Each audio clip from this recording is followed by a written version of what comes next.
In today's video, I'm going to teach you how to enable dark mode in Todoist.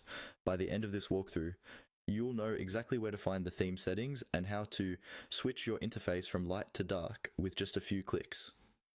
Let's start from the main Todoist screen where you can see your tasks and projects.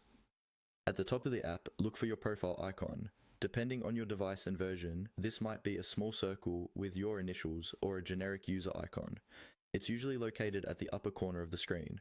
Go ahead and click on that profile icon to open your account options. When you click on the profile icon, a small menu will appear. In this menu, look for the option labeled Settings. This is where Todoist keeps most of the controls for how the app looks and behaves. Click on Settings to open the full settings window or panel. Inside the settings area, you'll see several sections or tabs, each handling different aspects of the app. For changing how Todoist looks, you'll want to find the section called Theme.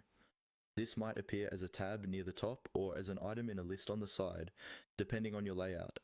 Take a moment to locate it, then click on Theme. Once you're in the theme section, you'll see different visual options for how Todoist appears. These usually include a light mode, a dark mode, and sometimes additional color variations or themes.